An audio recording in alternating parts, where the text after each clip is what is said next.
The Belgian Malinois had not barked like that in the 3 years Ruth Calloway had owned her. Not once. Sadie was a calm dog by nature, a retired search and rescue animal who had spent 6 years working with a county emergency team in Northern Virginia before a torn ligament in her right foreleg had ended her working life and brought her to Ruth's front porch in a cardboard carrier with a worn green collar and a manila folder full of medical records. In all that time together, Ruth had seen Sadie whine at thunderstorms, pace the kitchen when the power went out, and nudge Ruth's hand on mornings when the grief over her late husband felt too heavy to lift alone. But she had never seen the dog do what she was doing now. Sadie stood at the chain-link fence of Ruth's backyard in Denton County, Texas, her entire body rigid, her ears flat, her amber eyes locked on the white pickup truck parked across the street. The bark that came out of her was not the sound of a dog startled by a squirrel or annoyed by a passing bicycle. It was the low, sustained, chest-deep warning that working dogs reserve for moments when something in the world has gone genuinely wrong. Ruth stepped onto the back porch and called Sadie's name. The dog did not turn. She called again. Still nothing. Sadie pressed her nose through a gap in the fence links and kept her eyes on that truck, and the sound she made carried something in it that Ruth Calloway, at 61 years old and with no particular expertise in dogs beyond 3 years of watching this one, could only describe later as urgent. The truck had been parked across from the Navarro house since just after 8 that morning. Ruth had noticed it, the way she noticed most things in her neighborhood, out of the corner of her eye, while watering her container tomatoes on the back porch. She knew the Navarro house well. Elena Navarro was 44 years old and worked mornings at the elementary school cafeteria, 3 miles east on Farm to Market Road. Her daughter Cora was 9 years old and spent afternoons drawing horses in a sketchbook on the front steps.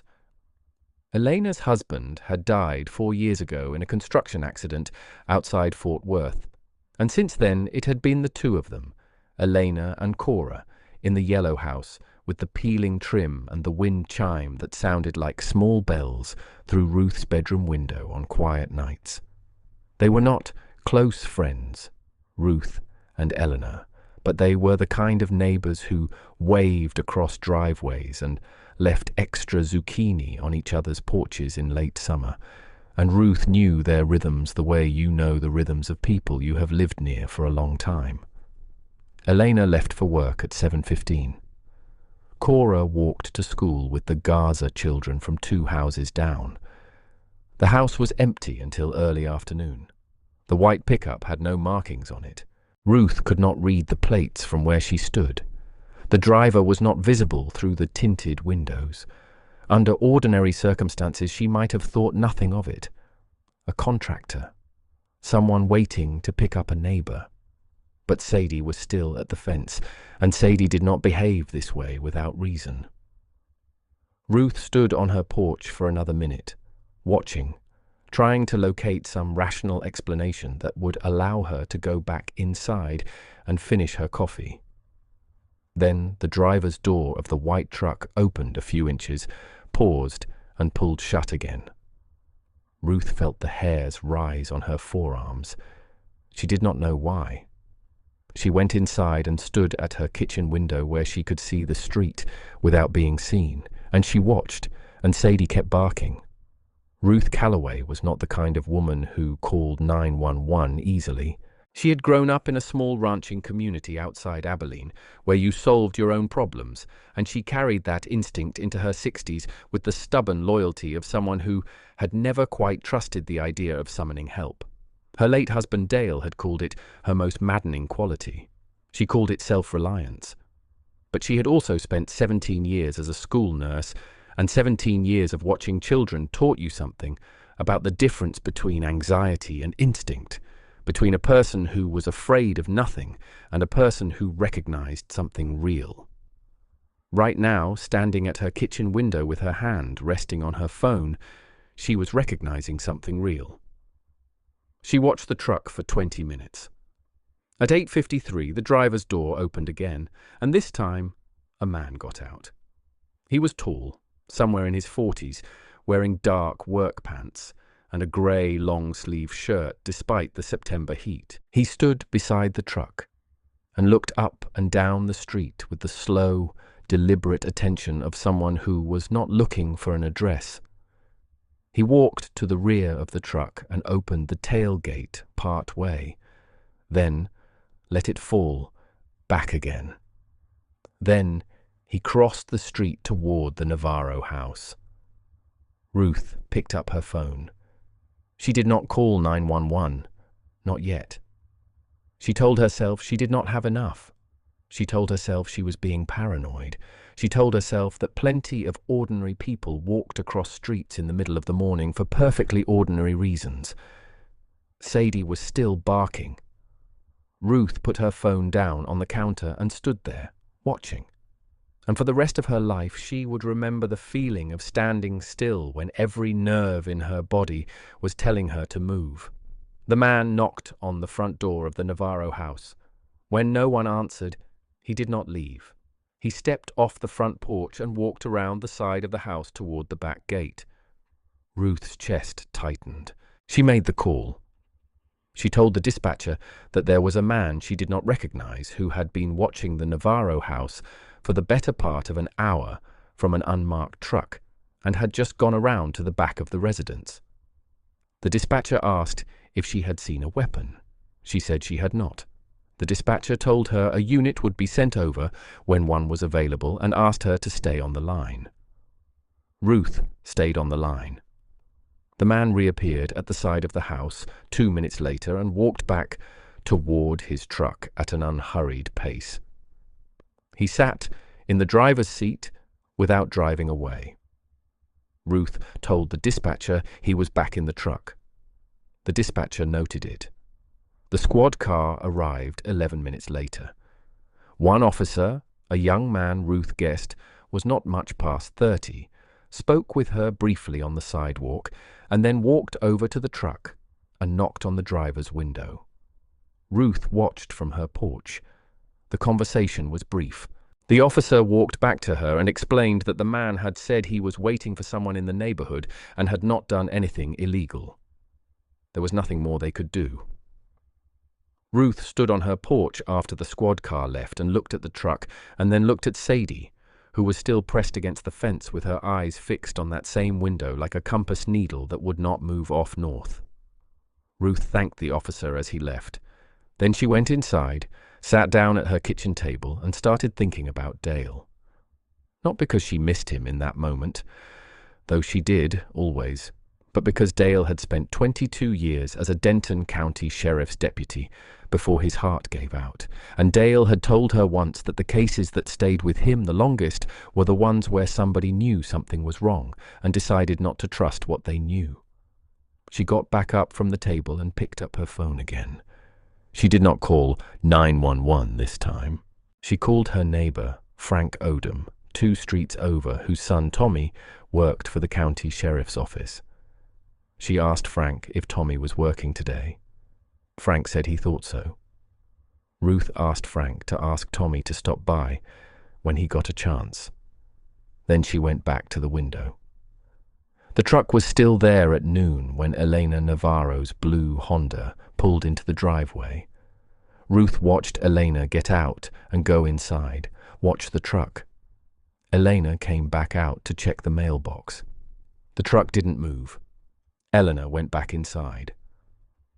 At 2:45, Cora Navarro came home from school with her sketchbook under her arm and her backpack bouncing on her shoulders and went through the front door. The truck remained at the curb. By 3:15, Tommy Odom had arrived at Ruth's front door in his personal clothes, off duty, with a cup of gas station coffee and the easy bearing of someone who had heard his father's version of a worried neighbor situation and was prepared to be politely reassuring. He came in, accepted a chair at the kitchen table, and listened while Ruth told him everything. He asked about the plate, which Ruth had finally managed to read and written down on the back of an envelope. He ran it through his phone. The silence that followed was the kind of silence Ruth had learned to read in 26 years of marriage to a lawman. Tommy set his coffee down and looked at her and told her to keep Sadie inside and lock her doors and not go near the windows. Then he picked up his phone and made a call, and the easy bearing was completely gone. The plate came back registered to a man named Curtis Veal, 47 years old, with an address in Tarrant County and a history that made Tommy Odom's jaw tighten as he read it. Curtis Veal had 2 prior arrests for stalking, 1 conviction that had resulted in a restraining order, and an active warrant out of Parker County for violation of a protective order filed 8 months earlier by a woman whose name Tommy did not share with Ruth, but whose situation he described in careful, measured terms as serious. What he told Ruth next was something she had not anticipated. The warrant listed a vehicle, a white pickup truck, same make, same model, same color as the one across the street. Tommy stepped outside and confirmed the plate a second time, and then came back in and called it in as a priority. Ruth stood in her kitchen with her hand on Sadie's collar and listened to the controlled urgency of Tommy's voice on the phone and felt the particular cold clarity that comes when something you feared turns out to be exactly as bad as you feared it. 2 marked units arrived within 8 minutes. The white truck attempted to pull away from the curb as the first cruiser turned onto the street. It made it approximately 40 feet before the second unit blocked the intersection. Curtis Veal was taken into custody on the active warrant without incident. He did not resist. He sat on the curb in the September heat while the officers ran his information, and he said nothing, and Ruth watched from her front window with Sadie sitting pressed against her left leg. What came out in the days that followed was pieced together gradually, through Tommy Odom and through a victim's advocate from the county sheriff's office who came to speak with Elena Navarro the following morning. Curtis Veal had been watching Eleanor for nearly 6 weeks. He had encountered her briefly at a gas station in Louisville in late July, a chance encounter that had somehow calcified in his mind into something he could not let go of.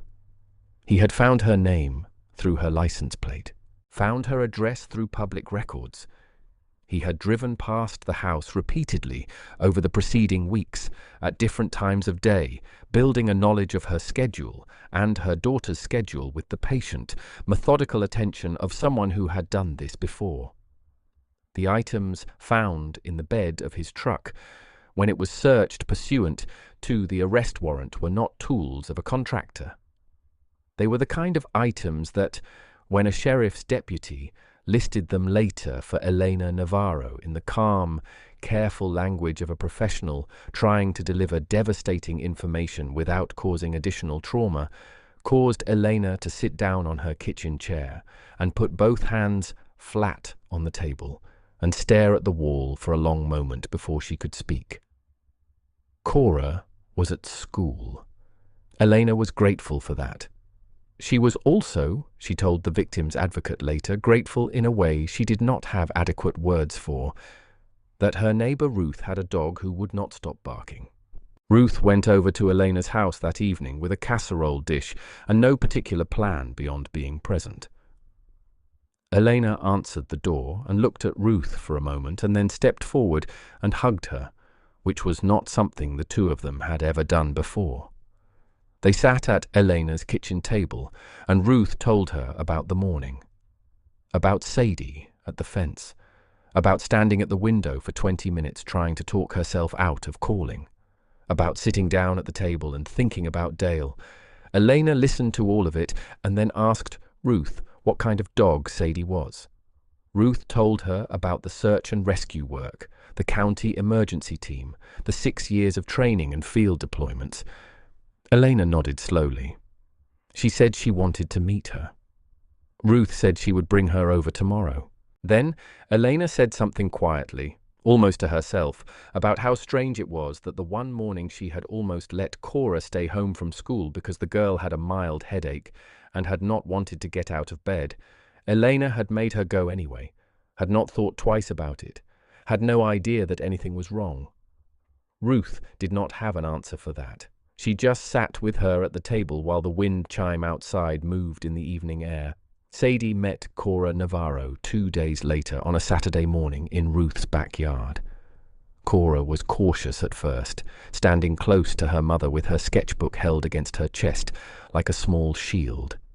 Sadie, for her part, did what she always did with children, which was to sit down at a respectful distance and wait. She did not approach. She did not push.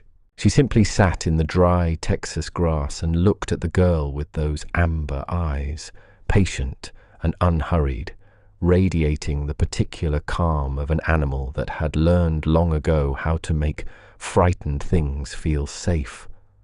Cora took one step forward, then another. She reached out and touched the top of Sadie's head with 2 fingers. Sadie's tail moved once, slowly. Cora sat down in the grass beside the dog and opened her sketchbook to a blank page and began to draw her. Ruth watched from the porch steps and felt something loosen in her chest that she had not realized was still tight. The Denton County Sheriff's Office credited the arrest in part to a citizen tip that had been specific and persistent enough to prompt a records check that revealed the active warrant. The victim's advocate who worked Elena's case told Ruth during a follow-up call that cases like this one, where the pattern of behavior was interrupted before contact was made, represented outcomes that were far rarer than they should be. Most of the time, she said, the window between awareness and action was smaller than people imagined. Ruth thought about that for a long time after she hung up. She thought about 20 minutes at a kitchen window trying to find a rational explanation. She thought about Dale and his cases that stayed with him. She thought about what it meant to recognize something real and then talk yourself out of trusting it. And she thought about the particular mercy of having a dog who had no interest in being talked out of anything. Tommy Odom stopped by a few weeks later with a small write-up from the county sheriff's communications office. They had started a neighborhood awareness program, partly in response to what had happened on Ruth Street, focused on helping residents understand the difference between a call that might feel premature and a call that needed to be made. They had asked if they could use a brief account of the incident as part of their materials, anonymized, with no names. Ruth said yes. Tommy asked if he could include a line about the dog. Ruth said she thought that was only fair. In the months that followed, Elena enrolled in a self-defense course offered through the county. She also, at Cora's sustained and impassioned request, adopted a young, mixed-breed dog from the Denton County Animal Services shelter, a lanky tan dog with oversized ears that Cora named Picasso on account of what she called his very unusual face. Picasso and Sadie met through Ruth's fence the following spring and regarded each other with the careful dignity of 2 animals who understood that territory was a serious matter. By summer, they were sleeping in the same patch of shade in Ruth's backyard, while Cora drew horses and Malinois and long-eared dogs with unusual faces in her sketchbook. And Elena and Ruth sat on the porch with iced tea and talked about ordinary things. Ruth still watered her container tomatoes in the morning. She still kept Sadie close. She had stopped trying to talk herself out of what she noticed. She was not sure she could explain exactly when that changed, only that it had, and that she was not sorry. Sadie was 10 years old that summer. Her right foreleg gave her trouble on cold mornings, and she slept longer than she used to, stretched out in a patch of afternoon sunlight on the kitchen floor, with her chin on her paws and her amber eyes half closed. She was not the same dog who had worked search and rescue for 6 years in the Virginia hills, running grid patterns through dense timber at the direction of handlers who trusted her nose above all other instruments. She was older now, slower, a little grey around the muzzle. But on mornings when the neighborhood was quiet and Ruth stood on the back porch with her coffee, Sadie still lifted her head and scanned the fence line with those steady eyes, still listened to things Ruth could not hear, still carried in her bearing the composed and unhurried vigilance of an animal that had not forgotten what it was trained to do. Ruth watched her and thought about loyalty, about what it looked like when it was not performed but simply lived, day after day, in small acts of attention. She thought about a dog at a chain-link fence who would not stop barking until someone finally listened. She thought about how much depends, in any given moment, on the willingness of one creature to keep telling the truth, and another to finally hear it. If this story moved you, take a moment to share it with someone you care about. And if you have a dog in your life, give them a little extra credit today. They may be paying closer attention than you know.